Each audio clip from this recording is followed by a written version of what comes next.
got the Western upside down. I want to take a minute, just sit right there. I became the prince of a town called Bel Air.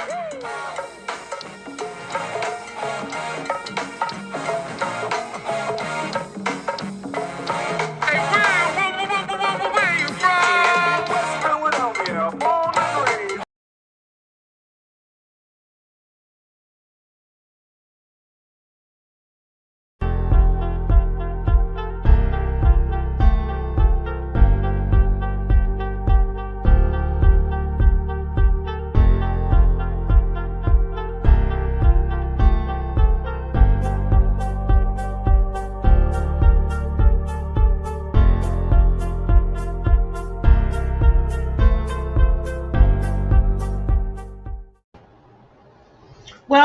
Welcome back. Thank y'all for tuning in. We are the DMV's Vibe Podcast. I know when y'all see this show, it's no longer going to be October, but I promise you it was recorded while it's still in October. We did not want to have a show where we did not discuss domestic violence awareness because that was part of October, as well as breast cancer awareness month and World Mental Health Day. I really wanted to tone in on domestic violence awareness this month because we had a big show last year for breast cancer awareness. But domestic violence awareness is super, super important. From seeing so much happen with Blueface and Krishan. Yes, and I don't even think they realize how toxic they are because they're in the public eye. A lot of people just make light of it. But do you feel like they do know? But it's like a sensationalization of it. Like it's entertaining to people now. Like that's what I feel like. I feel like there's an entertainment factor to it because like even with Lizzo dressing up as her for Halloween, it's just like it's not funny. Like I mean, I get okay, it's Halloween, whatever, but to really realize the type of situation that Krishan is in, like she's in a detrimental situation. And it's bleeding out everywhere else. I don't know if y'all watch, first of all, I do not like Natalie Nunn. I can't stand her long face ass. I don't even mean like that on air, but I really used to fuck with Bad Girl Club. I thought I was gonna be on there. That's neither here nor there. Because I really didn't need to go on there. I probably would went to jail or something. I'm not gonna ask. But I do not like how when she's giving them an opportunity to make some money in BEPs.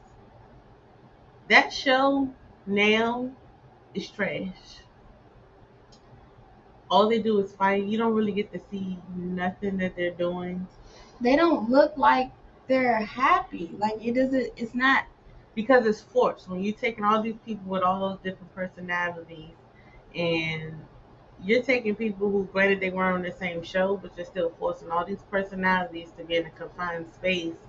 And they all feel like they have a placement and they're all there for different reasons. Some people are just there to support their brand that they're trying to build. Mm-hmm. But then you have people who just, I'm here because I need a check. Yeah, I don't watch anything with the Zeus Network. I don't know what's going on with Zeus. Because it seems like everything that they play is just, or all the shows they have, it's not conducive to my mental health. Not saying that I don't enjoy my share of what they would call ratchet TV, because I'm gonna get me a good Real Housewives of Potomac. Actually, I really they bougie. They bougie. They don't even live in Potomac, goddammit. I don't really watch Love and Hip Hop at Atlanta or I don't like Miami. I can't. It's a little too much for me. So certain things I just can't. I can't get into that, and like just a lot of the shows that's on the Zeus Network, like it just seems like literally all they do is fight. Like I don't feel like there's anything else outside of just fighting, cussing each other out. Like that's ratchet TV. It is. So Zeus, I really had high hopes for Zeus when it first came until I realized that they was doing shows telling people to try and fix something and they wasn't fixing nothing but fighting. And I'm just like, I don't understand why y'all got security because they still gonna fight. So why even have the show? Mm-hmm. But I did not watch whatever season they're on. I just happened to see clips of the reunion and that last show Krishan was on. Mm-hmm. She was still fighting. Like she squared up about 4 or 5 times during this reunion. And this one clip, the clip was like 10 minutes long. Yeah, I just. And it's like, who are you really mad at? Like, what? Something is fueling that anger for you to lash out like that. But it's not just females that you're lashing out at, because seen you box your nigga and get arrested. But then you still keep getting this nigga tatted all over you. So, like, her self-esteem is just not there, and it's a lot of people, and it's males too, like that their self-esteem is so low to the point where people will literally stay with somebody just for the sake of saying they have somebody. And I'm gonna tell y'all one thing about me is I need my peace.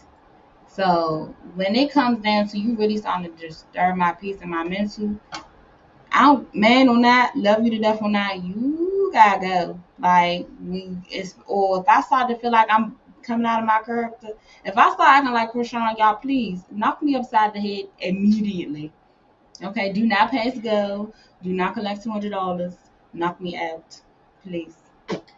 Yeah, like y'all have heard me talk about my last relationship was 2 years ago, and a lot of stuff happened in that where it brought me back to an old place where I had been delivered from placing my hands on people, but he got me out of character, got me back in that mode where I knew it was like, all right, yeah, I can't do this because you're making me be somebody I shouldn't be, and from everybody on the outside looking in, they're looking at me like I'm crazy, but they're not looking at what you did because you didn't physically do anything that day, but it was so much other shit that you did that led up to that point.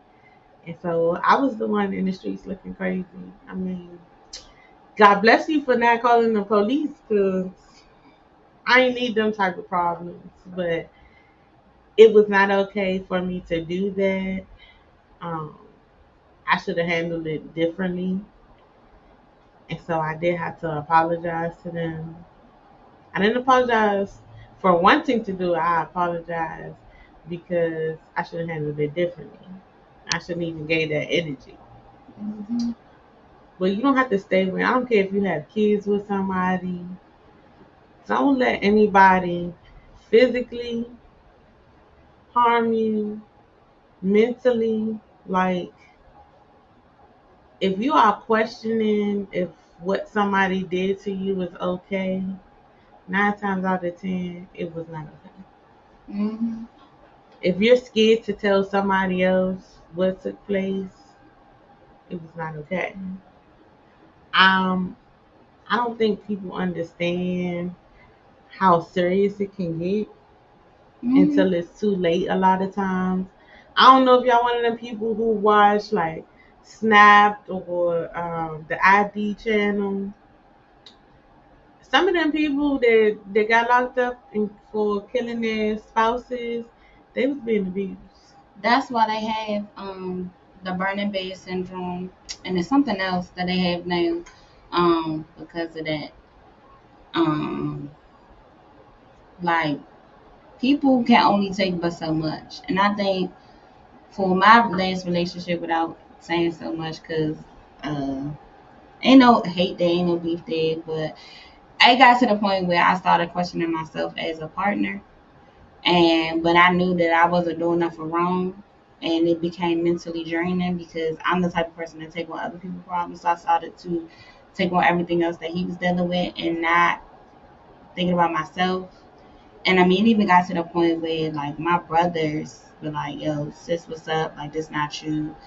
And it's No hard feelings, because like I said, if you know, you know. No hard feelings. Still love him to death. Wish him all the best. But for me, mentally, it was just that relationship was a lot, and that relationship wasn't even that long. And But a lot can happen, whether it's 30 days but or it was a lot. So now I'm just cooling. Still in the process. I'm not completely over the situation, but for the most part, I am. I'm over it enough to where I'm not bothered by everything, but I am still triggered by certain things. Um, but when it comes to relationships, it doesn't always have to be a physical thing. Cause like I never put my hands on him. He never said anything. Like he never treated me like that way in that sense. It was just other things that I feel like impeded our relationship being successful. And we talked about it, that long talk about it. So we're in a much better place now. But everybody doesn't even aren't even able to reach that place in relationships or past relationships with people. Because I don't play that putting your hands on me stuff. Like I've never been in those type of situations, and I thank God. I hope I never have to be, or I'm never subjected. Let me say that, to anything like that. But I will say that if it's what you see with Krishan and Blueface, that is not okay. That is toxic as hell. It's dangerous because I feel like it's only going to get to the point where somebody going to end up in the hospital, like for real, like really messed up. Somebody going that it don't lead to death, right? Will die, because it's just like, when do you get to the point where you look at yourself and be like, this ain't it? Even Blueface, like when do you where do you get to the point where you're just like, you not tired of it? Because at this, somebody got to get tired. Somebody has to be tired at one point in this relationship. Exactly. It's like, so I went through some things in a previous relationship. Like me and that person were together for about 5 years, and it was one time that he got really drunk, and basically he said something, and I didn't like what he said, but I'm like, yeah, you tripping right now. For you to even say what you say, you're tripping. So the liquor that he had left, I tossed the bottle in the middle of the street. Like, you don't need to drink no more. You need to go home because you're tripping right now. Slim swung on me without questioning, because my automatic responses was on go. Like, you got me fucked up. But it took me a couple of days for me to really let it sink in. Like, it was not okay. Yeah, because like he really swung on you. Yeah. That's wild. And I know, especially like for dads, like that's their biggest fear for their daughter. Mm-hmm. And I mean, I had joked with my dad about this, but I know that it's not okay. That I said that I'll be calling for some bail money before a motherfucker ever do that to me again.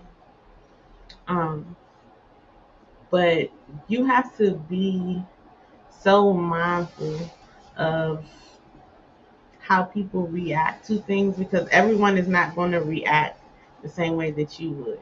Mm-hmm. And so you have to be mindful of other people's triggers as well as yours, especially when you're in a relationship.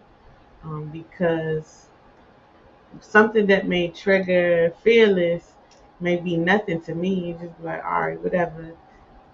But for it's different things that'll send people just over the top. Mm-hmm. To where it's no coming back.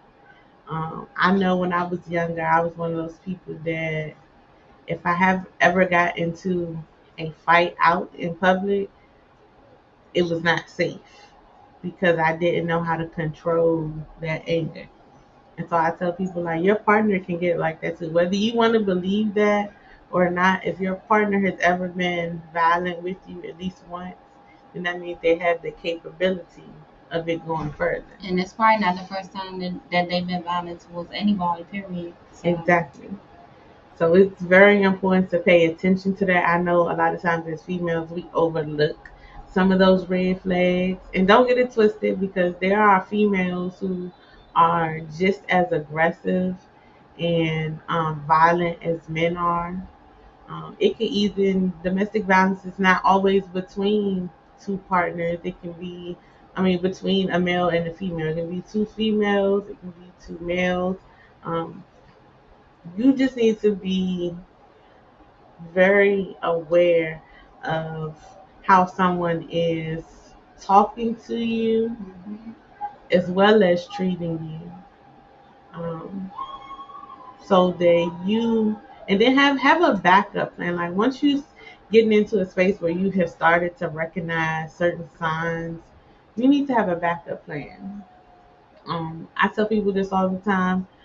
If I go on a trip with someone, I don't care how long I've known them, somebody has to know where I'm at. I gotta know, pay attention to how I got here if I'm not driving my own vehicle.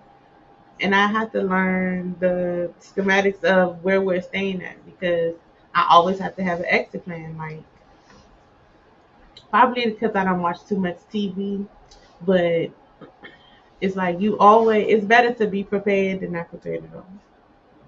Yes, I agree with that. Only one of my friends got my location now. We don't share location with I share my location with my older brother. He didn't really give you too much of a choice, but that's neither here nor there. But it's not just about even going with someone that you may feel comfortable with, because nowadays things happen and you could be attacked out here, whether you're a male or female. So it's just a safety precaution. If you know someone who is, or you suspect that they are, in a domestic violence situation, do not approach the person that you think is causing that harm. Because if you leave without that person, or if that person is not in the space where they're ready to go, you're putting them in danger. There are several different ways that you can seek for help. I do have a couple of numbers and resources if you know someone who is in the space and ready to talk to someone. I do have several resources. You can reach out to the podcast page, and I will make sure that you are provided those numbers. The best thing that you can do for someone who is in that space and they're on the victim side is, if you're spiritual, pray for them, but do not become that wedge or try to save the day. Because if the person who is the victim is not ready to leave, it'll be an ongoing cycle, and as I stated, it will cause more harm than anything. October is also Breast Cancer Awareness Month. If you didn't see last year's show got really deep. Yes, it did. We're Pretty Pamper Queens Auto Club was in the building. Shout out to them, and congratulations, TT. TT got engaged. Mm-hmm.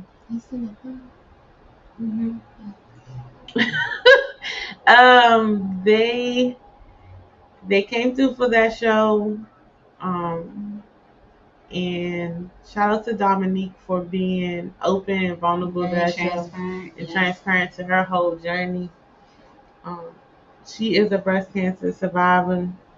Ladies, and I emphasize on ladies first, please go get tested. Go get y'all mammograms. If something don't feel right, please.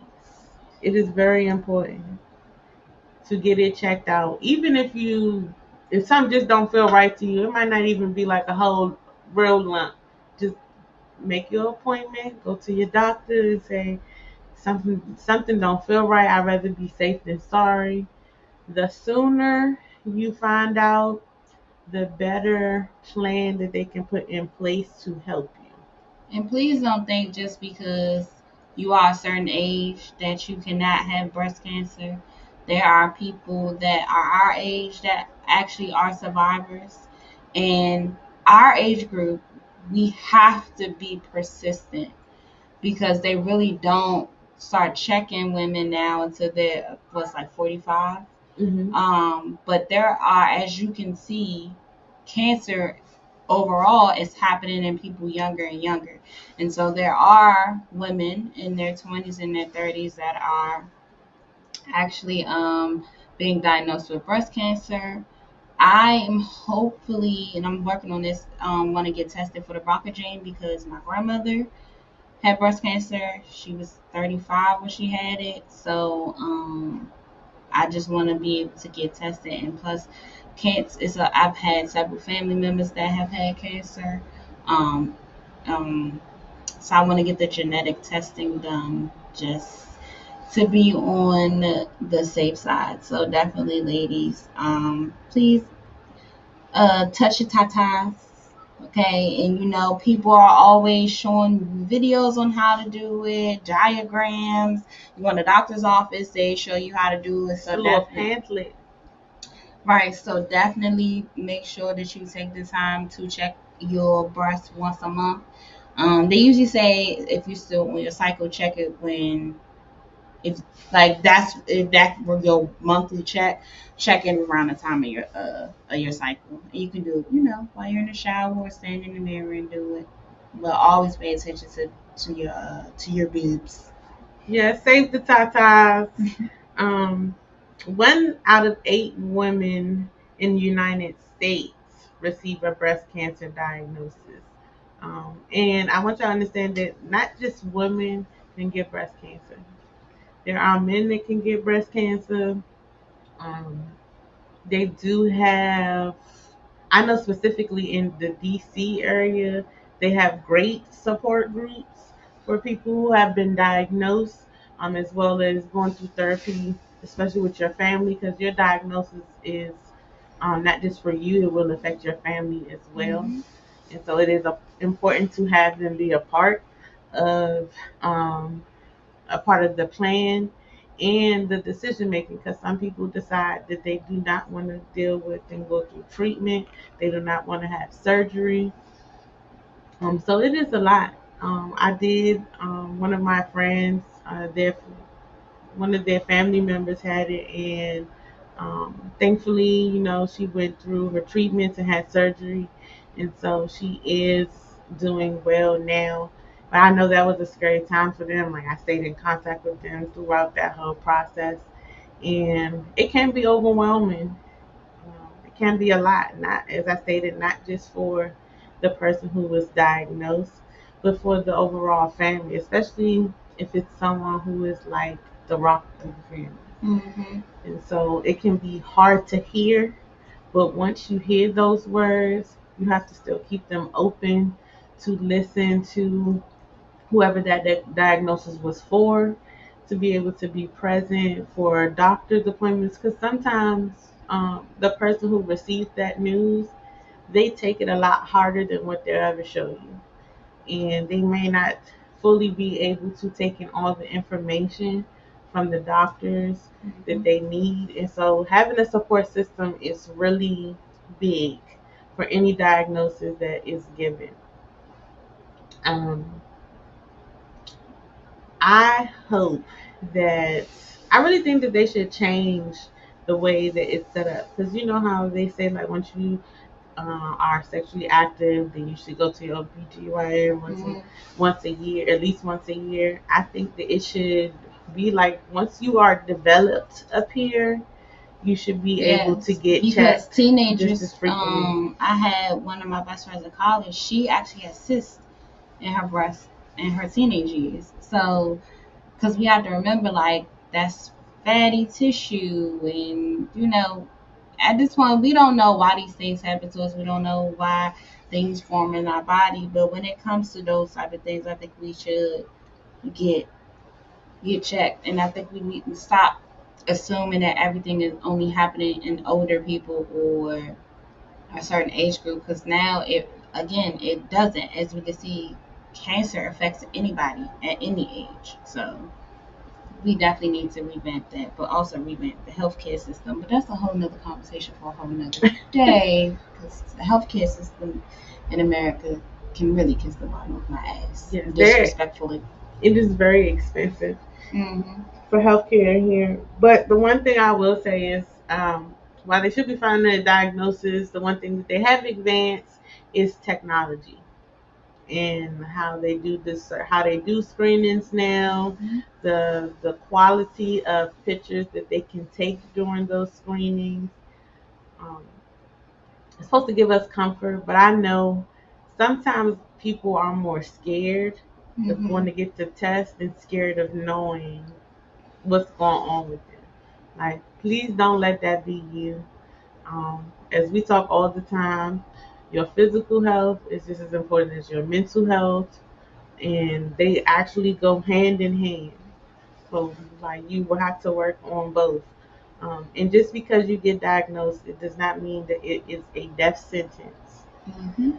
Just be proactive, be open, and I always tell people, go get a second and third opinion, because just because they told you at a hospital this doctor was good. Yes, because some of these hospitals trash.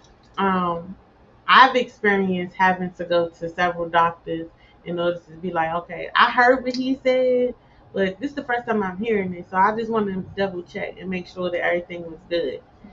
So I know y'all looking like, that may cost me some money. It'll be worth it, because sometimes people are more invested in getting that money from your healthcare provider and you than they are actually doing the research to see what the real issue is. Also, I know I've had discussions with friends on Facebook about specifically Black women finding Black doctors to go to, because a lot of doctors of other races don't listen to our needs. Most providers um, can list, like I know Blue Cross Blue Shield, they have a super long list where you can go on their website and find providers. You can, from what I was told, you can actually schedule to go in and speak to the healthcare professionals in certain offices before actually booking an appointment to make that your new doctor. So definitely take the time to do your research, because your health is important. Don't just go because that's who you always went to, or that's who your mama went to. Um, because we're in a space now where some of these doctors, they too old to be still practicing medicine. No, for real.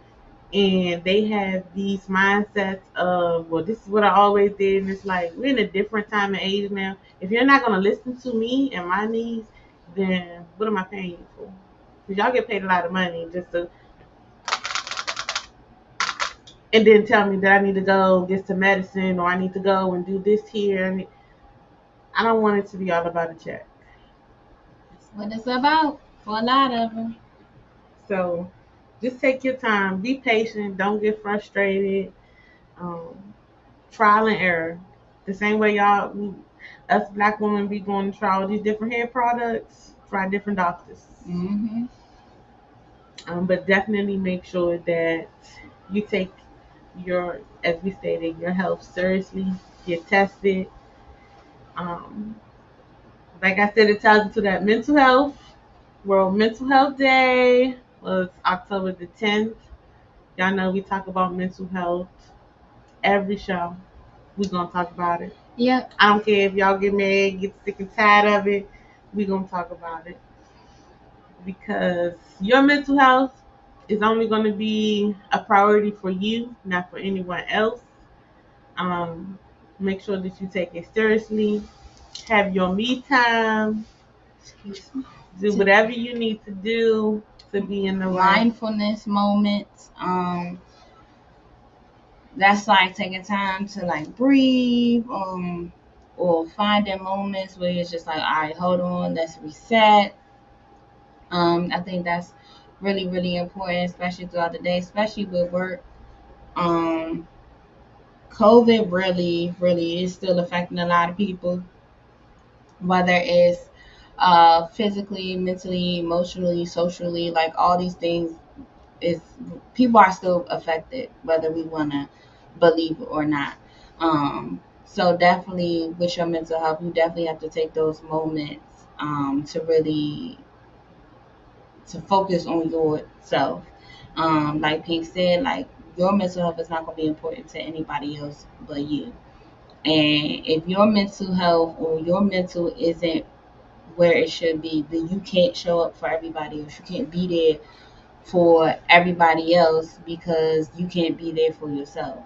So definitely taking time to do things that make you happy or do things that allow you to get away from whatever it is for the moment. And learning how to cope with things throughout life because it's life.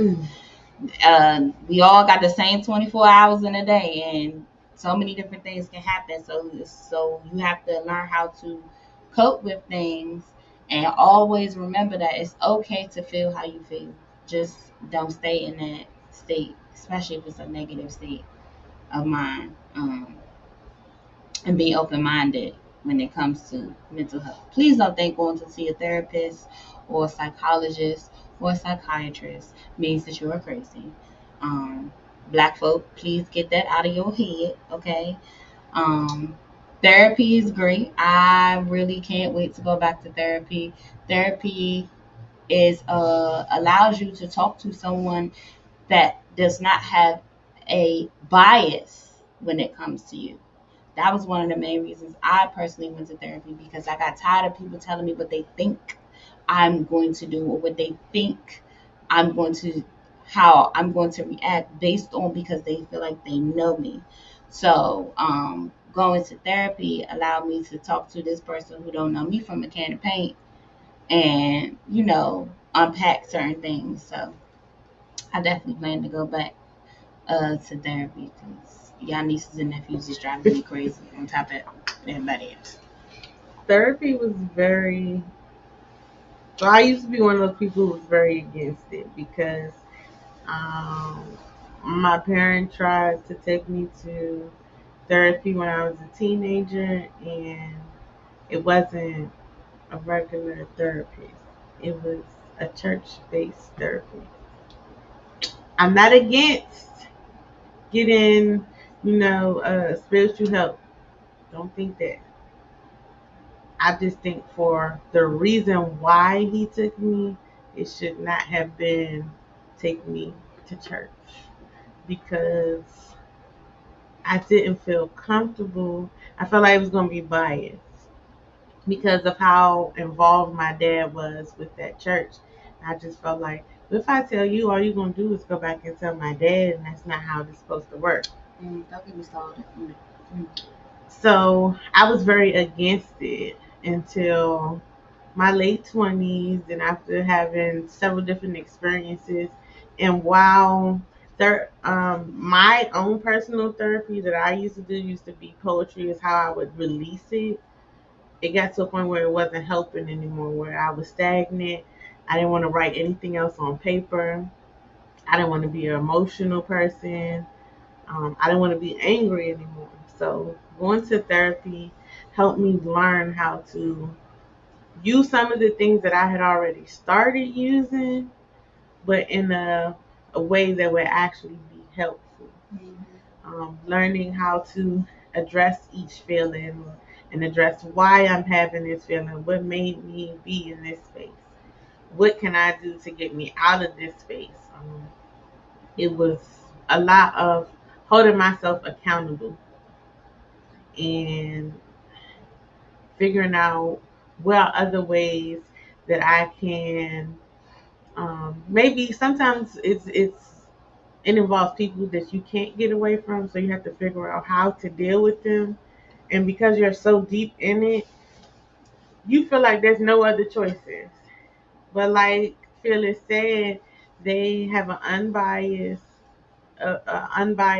information that they can provide you in order to give you tools on how to process away from the situation, as well as helping you when they aren't present. Like, I don't want to be so reliant on someone else's energy to get me through something. I want to have those tools to be able to process it on my own. Mental health, we've talked about that. It's not just important for an adult, but it's also important for your children. Um, because COVID did affect your children as well. These COVID kids different. And some of them, I don't know how these babies is doing it, because I don't think I could. The kindergarten and COVID messed a lot of kids up when they had to go to school. Well, I think for kindergartners, I think those kids will be okay because they never experienced school until they actually went into school. Like, they experienced it, but the transition.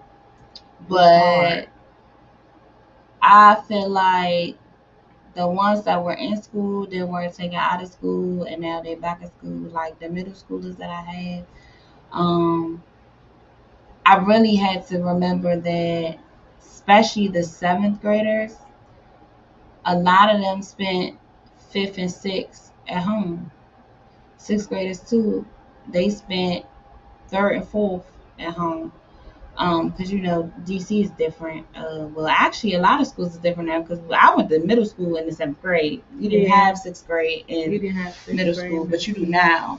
But a lot of these kids, they don't have social skills. They don't have coping skills, and part of it is because if you think about during COVID, you had to sit at the computer viewing the screen. Half the kids weren't even doing that.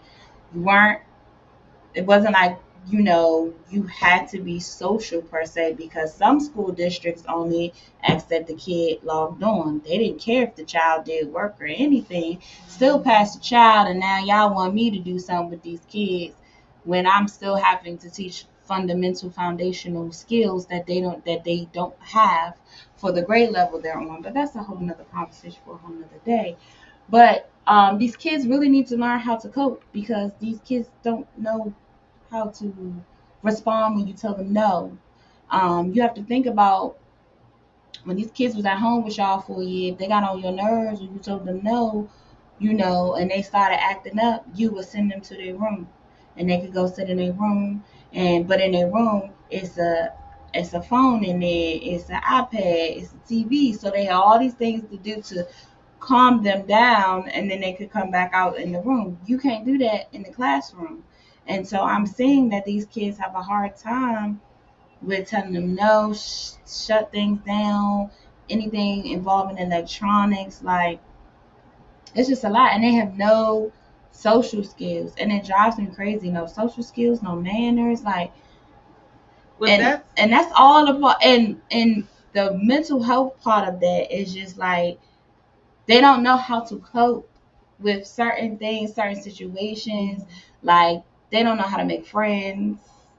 They don't know how to tell when someone is actually being mean to them. Like, and that's the reason why I kind of said, like, for kindergartners, but I meant like for people for children, it's their first time going to school. Because understand that every kid goes to a preschool or a daycare. Some kids, their first time ever being in a school like atmosphere with other kids is kindergarten. So you having to do that during COVID, and then now you're in a classroom with other kids. Well, and them social skills. I wouldn't use kindergarten because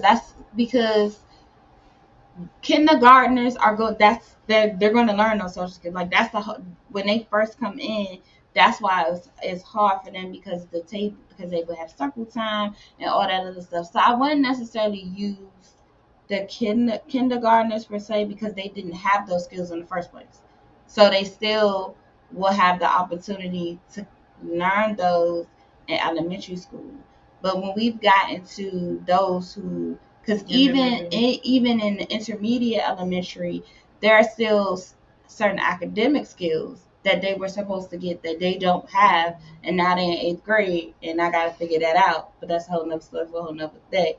But I wouldn't necessarily use kindergartners because they still have, if they've never been into an actual school, being online, I don't think really had that much of as an effect, because when I worked at elementary school, kids is their first time, they clingy to their parents, they were crying, and the parents crying, all that stuff. Wow, like that's why I wouldn't use necessarily elementary school in that sense. But the older kids, yes, because think about it, the ones that started kindergarten the year that COVID shut down, kids don't retain a lot of stuff. So those that were in the midst of learning that, they lost it. So I could see that, or I could see like those who completed, who was in 1st grade and then had the rest of 1st and the whole 2nd grade online. Like I could see the detriment in that. But those that they ain't never been to school and their first time was coming in, I wouldn't really use them, because you could still, at 5 and 6, you could still develop them skills. But it's hard to develop those social skills and social cues, and it's hard to do that once they get once they get old, especially when they get to high school. I don't know to tell y'all, by like 16, your child is gonna pretty much, their personality, that's pretty much who they're gonna be. So yeah, it's been really hard, like watching friends or people I'm cool with their kids after COVID. Like during COVID, it's like they felt like, okay, I got a little bit of break. I ain't gotta get up super early in the morning and get them dressed and go to school. I just gotta make sure that they log in. But the transition back into school has been hard because COVID ain't really gone. People still sending their kids to school sick, and so then they, it's so many different precautions that not just a child had to get back accustomed to, but also the adults had to get. Yeah, I still wear my mask when I'm in the school, just because I'm in close quarters and a lot of us will be sick. So I don't wear it out and about everywhere I go, but definitely at schools, because kids do be coughing and sneezing, and we be too close, and they always touching stuff. Like, yeah, getting sick from a child, I don't know what type of germs they got, like super germs or something. Yeah, so that's why I still actually wear my mask at work when I'm in the building with the kids. Yeah, it definitely hits different, and so I just want people to realize that, even though, because I still say this the transition period. I know y'all kids been back in school for like this the 2nd school year, then going back to school now. But y'all still gotta check on y'all kids, because some of them know how to turn it on and off that they're okay, just like they're adults. But they not fully processing the things that they're going through, because you gotta remember, when they was online, people might have said little funny stuff in the classroom, but now they're back on the bus. And they're back where, or they have recess time, and they're really around these kids without that extra supervision. And so these kids different. This generation of kids, like, I ain't worked with kids in a minute now, and I probably ain't never going back. I promise you, I ain't never going back. As long as I'm black, teach middle school again. And I love kids. I do love kids. Don't get it twisted. I did that for 8.5 years. I love all them kids grown now. They in college somewhere. All them kids grown, and I just realized while I was there still, like, the kids were just changing. Like, and that's too much for me. That's just what it is for me now. It's just these kids different, and I honestly am running out of patience for them. I'm running out of patience for their parents, because the parents act like, oh, my child will never. Your kid, and these kids lie. And I told somebody before, I said, as a teacher, I honestly, and it's the honest to God truth, could care less about mine or little Johnny, because I don't care.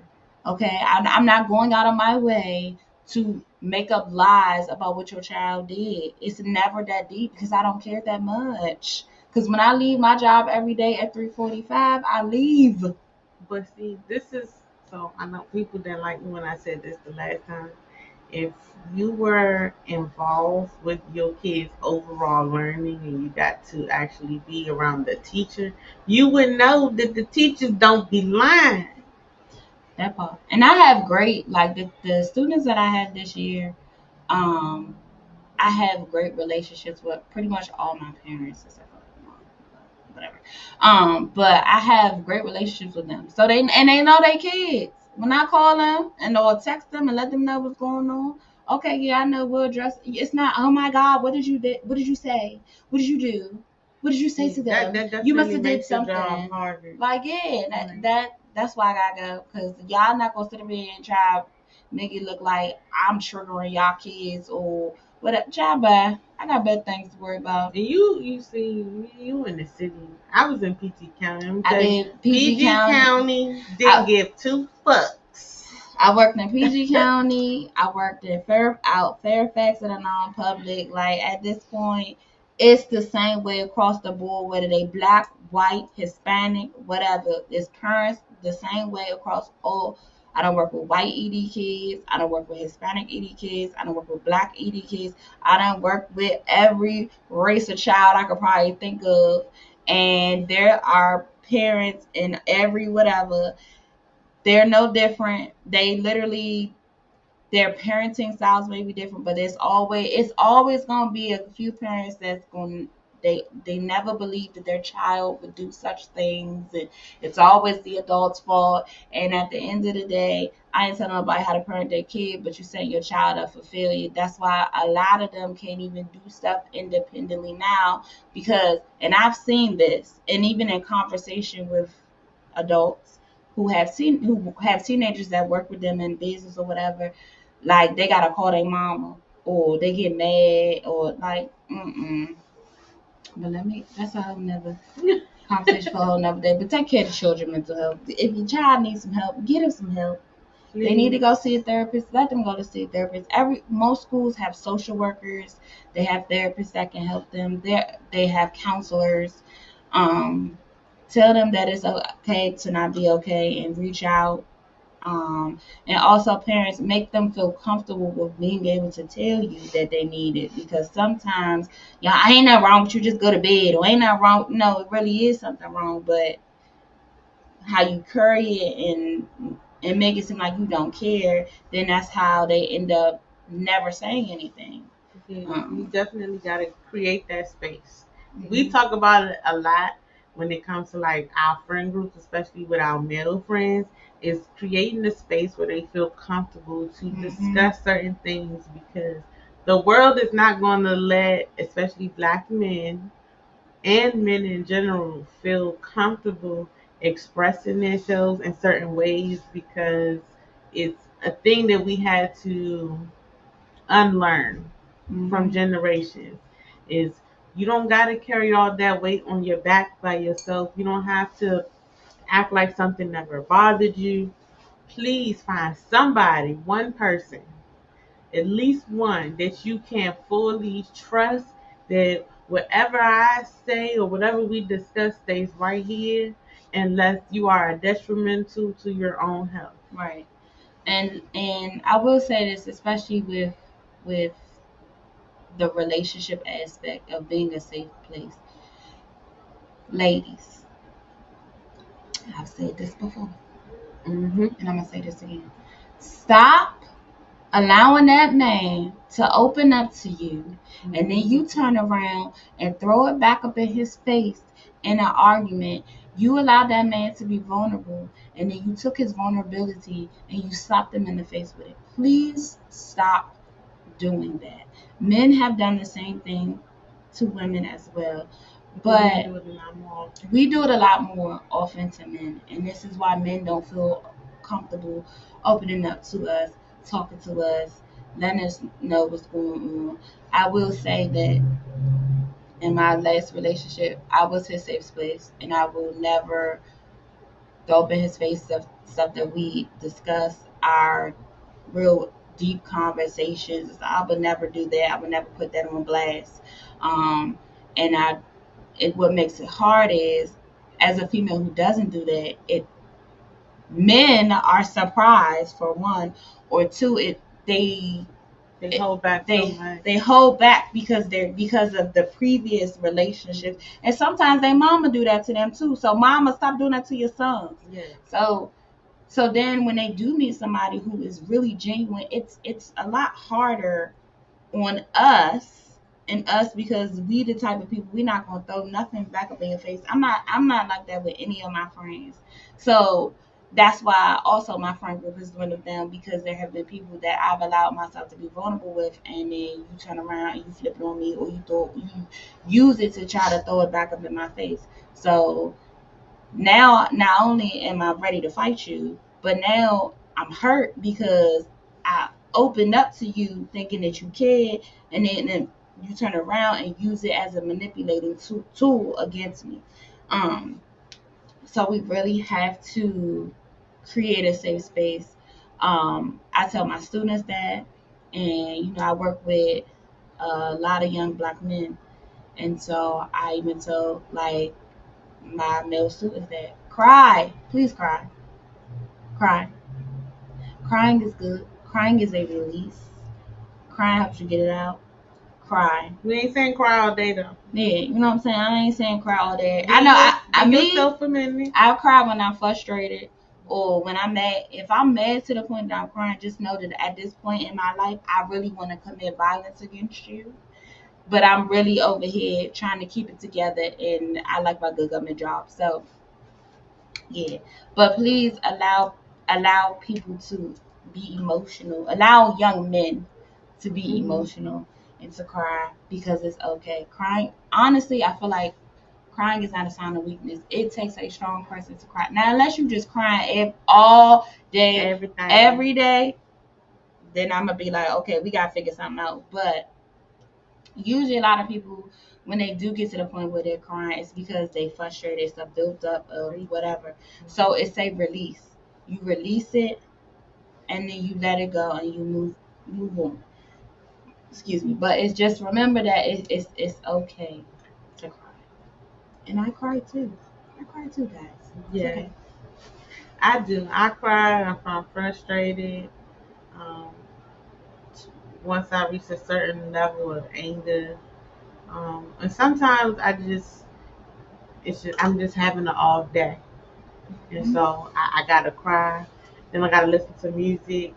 Then I gotta laugh. Like, that's my process. And I'm gonna cry, but then I'm gonna boss up. Yeah, like I ain't one of the people. I ain't gonna be crying for no hour. It's gonna be a hot 5 minutes, and then you gotta keep it moving. Like, and most of the times I'm in a space now where I know exactly why I'm crying. Like what got me to this point. What I need to do next that had to come out, and so it's like, all right, you got it out. You good. You saw what's on the agenda now. Like, you have to keep it moving, because you'll get stuck in that place. Your mind will convince you that overall, because of one thing, overall, you're sad about everything, when it's really just one thing. So you have to have that strong willpower in mind to keep it constantly moving. If your thoughts begin to overwhelm you, I tell people, write it down. If you write it down and it's something that's negative that you're trying to get rid of, I generally tell people, write on a piece of paper, burn it, put it in a balloon, let it go. Yes, burn it. I do that. I've done that. Those things have helped me, as well as when it comes in the friend group aspect. Like, I've learned to get myself now where you have to voice your boundaries as the friend that's receiving the information. And so I ask questions now. I'm like, are you just venting, or do you want my advice? Because sometimes people just want to vent and they don't really want no feedback. Sometimes people want the feedback, and so you just have to ask those questions so you know what space you're going into. And so you can, I don't like to say compartmentalize, but asking that question in the beginning helps relieve a lot of unnecessary or awkward tension. So if you just want to call and vent, say, look, I just need to vent to you. I don't really need no rah, rah, rah. I just need to let it out. But also, before you start venting, asking that person, like, are you in a space for that? And I think that was an issue that I really had in one of my previous friendships. It just was like, you just start pouring and dumping on me, but my day has been trash too. So honestly, I really could care less about what you dumping and pouring on me right now because I'm trying to deal with my own. So that's also something to do, because especially for somebody like me, like I said, I take on other people's problems because I be trying to be there for everybody. So I have learned, like, you know what, if I'm just not in that space, like, I would be like, I don't think, not right now, or give me a minute, or, whatever the case may be. But I really don't have that issue with too many of my friends, like, because we all know that we're all battling our own things, so we always checking on each other. Like, I feel like my friendships now that I'm older are very low maintenance, where it doesn't have to be, I don't have to talk to you every single day or whatever the case may be. Like, okay, I talk to you periodically. I mean, I do have friends that I talk to every single day. I know I talk to Damo every day. So if I don't talk to Damo, it's a problem. But other than that, I get mad. I don't talk to them. I be in my feelings. Me and my brother is similar to that, but it's like if a day go by and we don't talk to each other that day, then either we trying to call each other at the same time, we be like, "Hey, yo," and then I'm like, "Bro, I was just about to call you." Like, it'll be something like, even if we not like FaceTime, because we literally FaceTime just about every single day.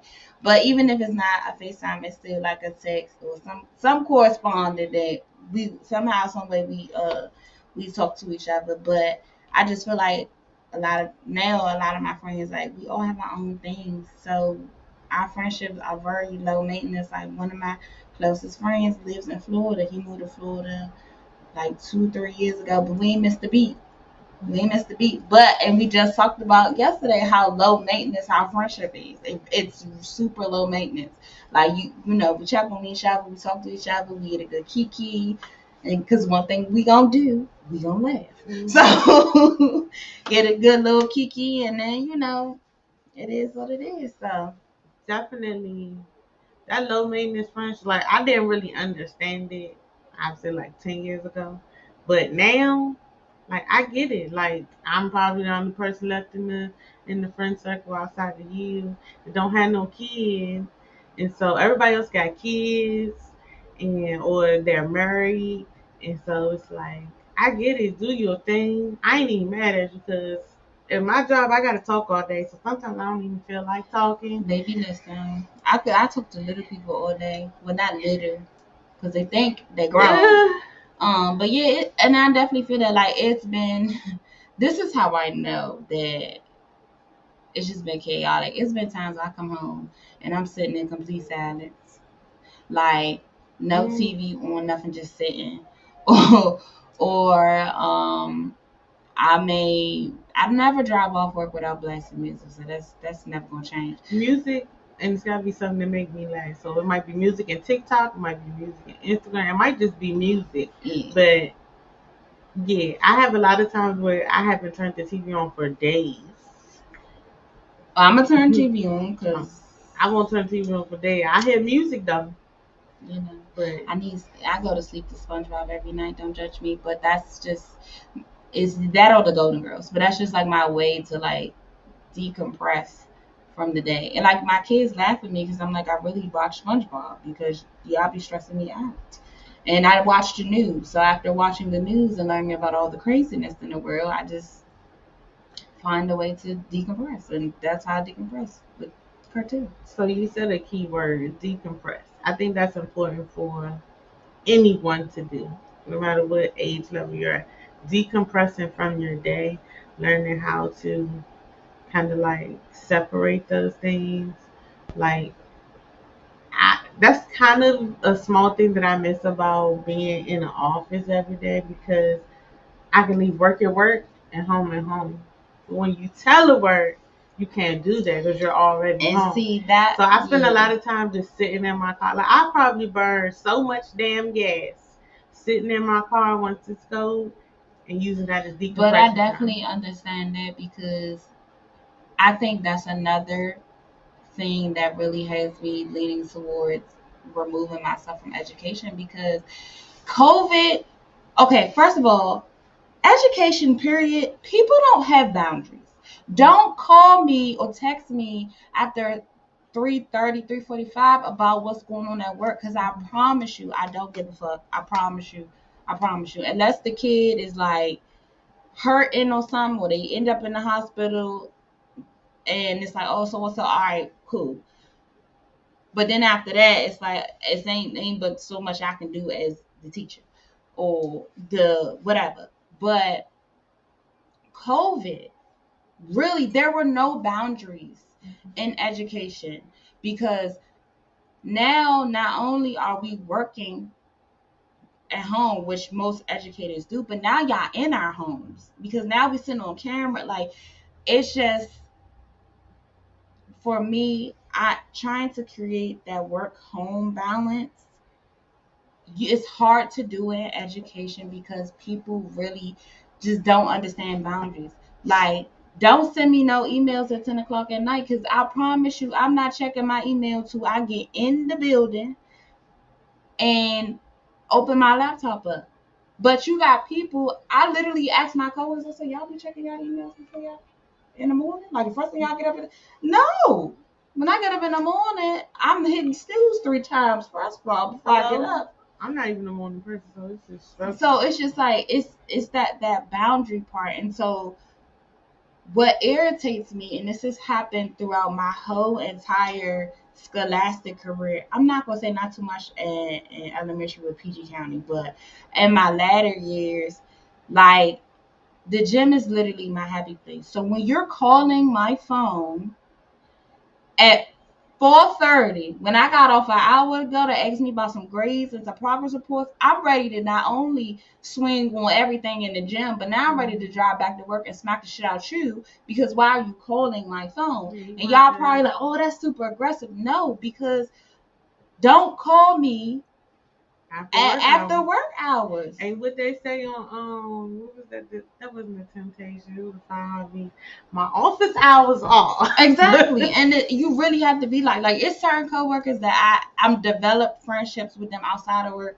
So we'll text each other, and we might talk about work, but it might be some gossip and shit, or we just sharing TikToks or something like that, or Instagram posts. That's cool. Like I don't mind that. But if you literally we sitting on the phone the whole time, you ask me about certain stuff like and even like now there are days like my supervisor, because me and her are kind of close, so we'll vent to each other. Now that's something different. Now we'll call because educators understand educators. That's why I'm always venting to my brother Aaron because he was a teacher. So he kind of and he'll literally just sit with me on the phone and let me vent. And then he'd be laughing because people always be laughing at me when I be saying the things that I'm saying, but I be dead ass serious. Why do people do that?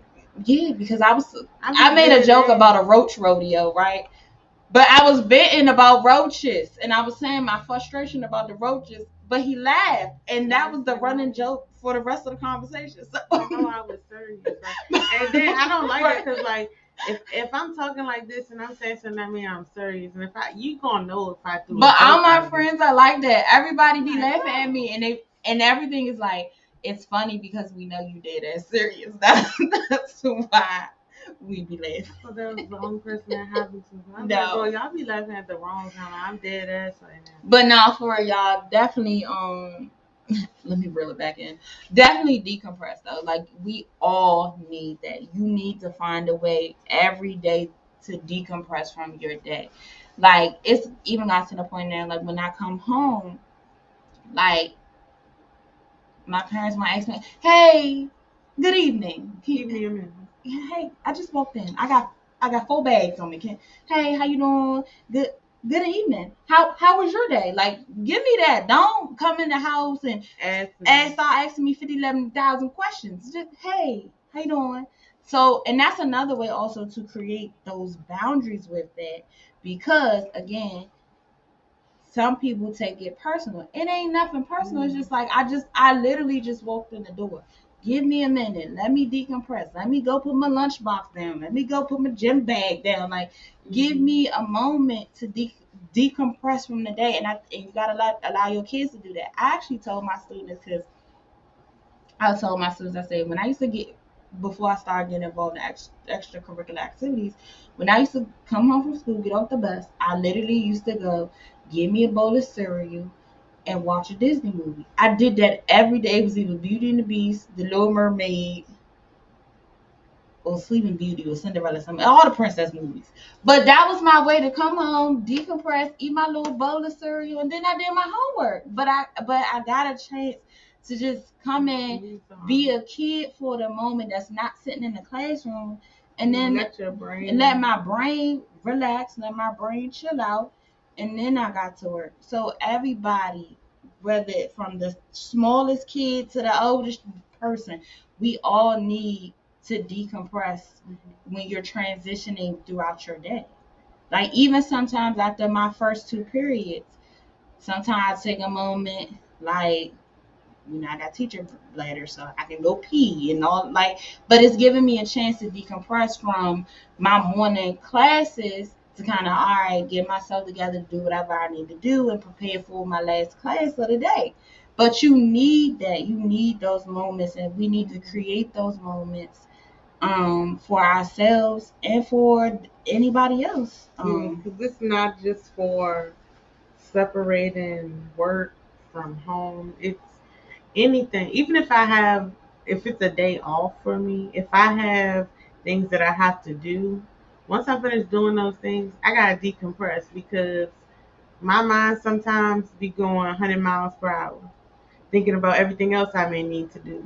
And so my mom will tell you, I spend a lot of time. She think I be gone. I be sitting right out front in my car, just like woosah. And it's not that, I don't want to spend time with her or talk to her. It's just that some days are more draining than others, and I don't want to hear no voices. Don't ask me to do nothing, because sometimes you don't know how you're going to react if someone interrupts you before you get to decompress.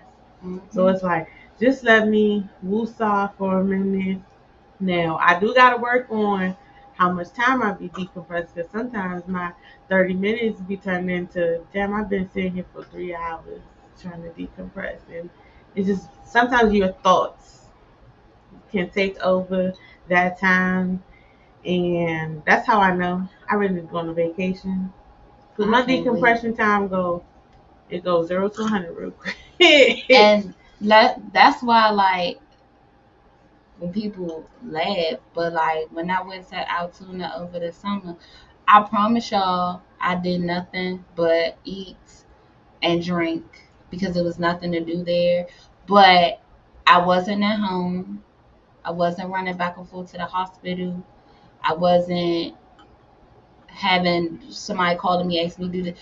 I literally just got a moment to do nothing, and the trip that I have planned for my birthday, I'm gonna do some stuff, but I'm not pressed to do anything. Like, literally, if I could just go, because it's a change of scenery, and just chill out for those 3 or 4 days, as long as I can eat, get a little drink, that's all I want. Like, I just don't want responsibilities, and I won't have any, because it's super important. It is. And honestly, with my job is demanding, was what I'm dealing with at home is demanding, and it's all on me. I don't have no siblings that, I'll pass my mom off to you real quick while I go do, like, everything's all on me. So I need that moment to just kind of regroup and come back. And I honestly started doing that during COVID.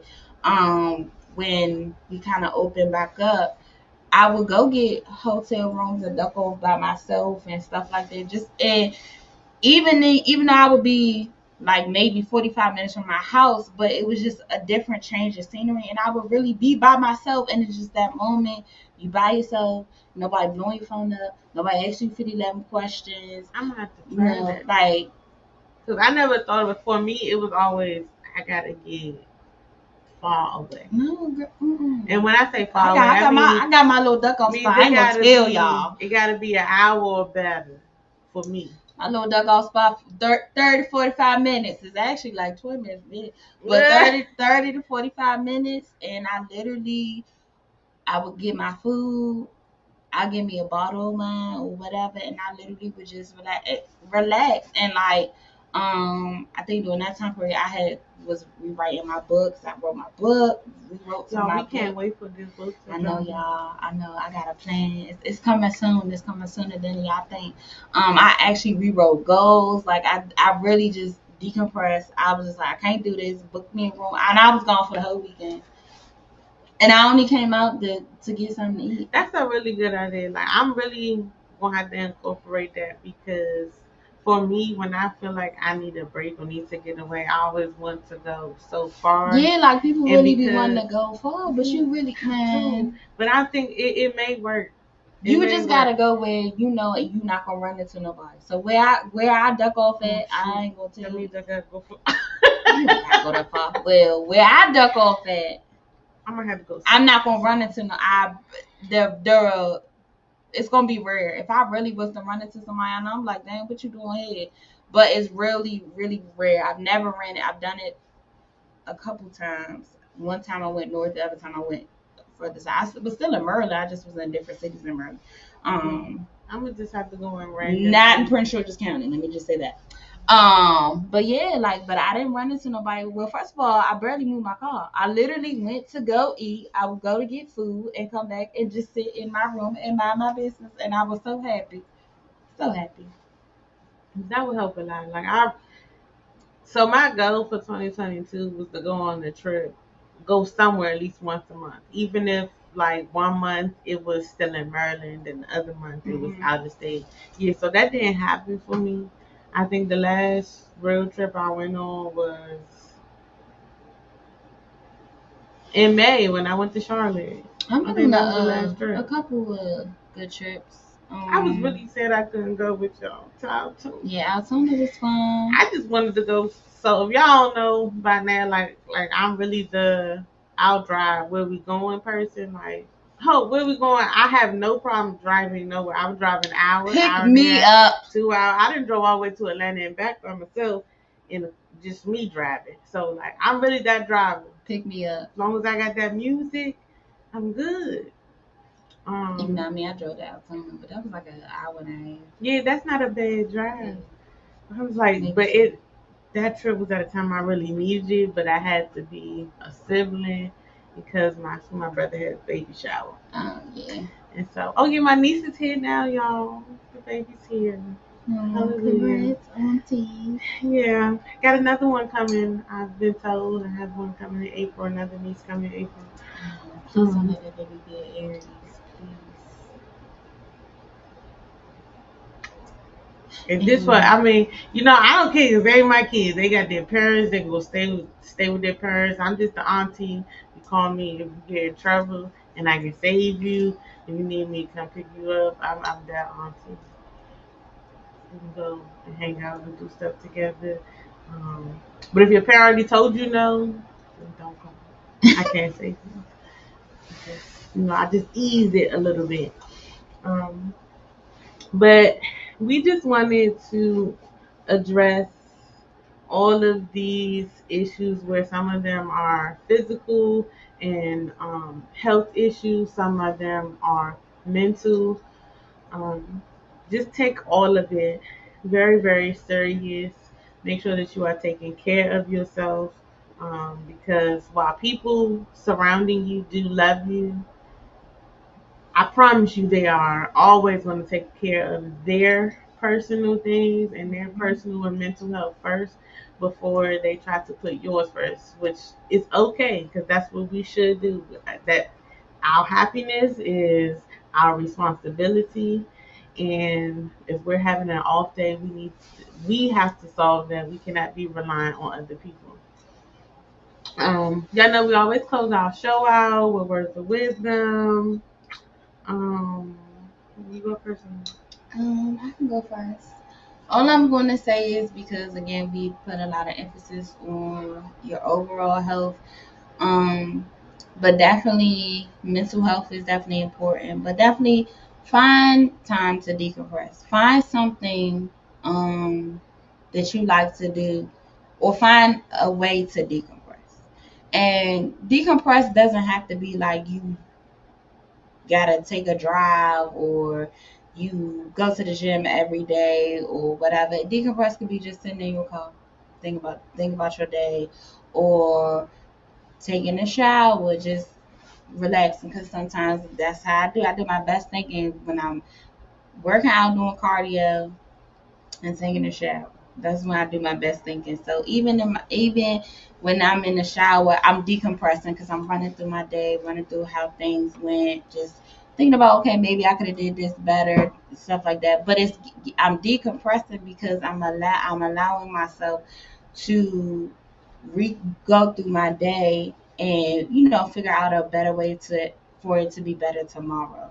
So I will definitely say, please take time to decompress. Find a way to keep your mental health strong. And always remember to live fearless.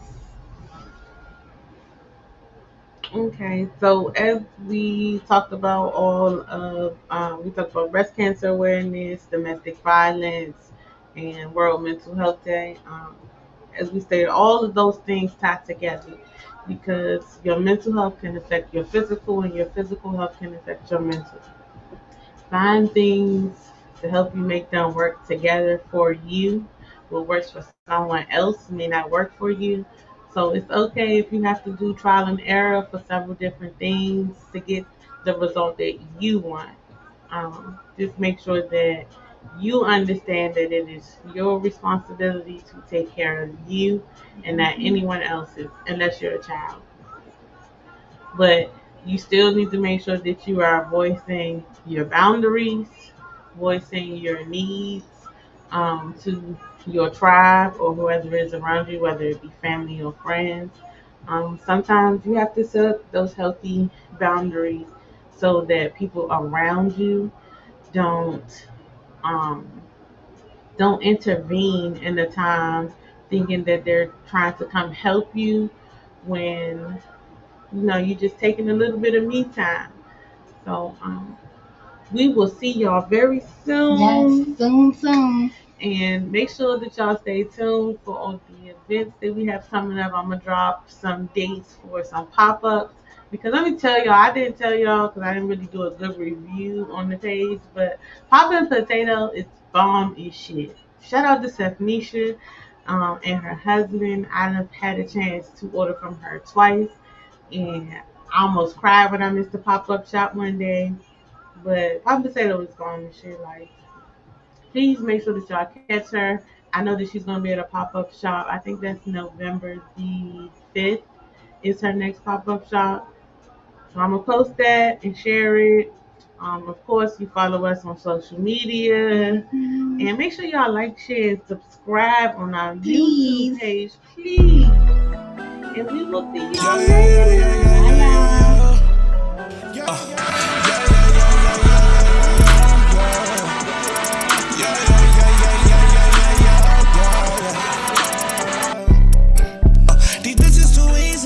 Problem, I gotta solve it, yeah. Wasting my time, all of my lines, shawty done took it there. She feels so guilty, come to my woman, telling on our affairs. She feels so guilty, come to my woman, telling on our affairs. Little mama, don't play like that.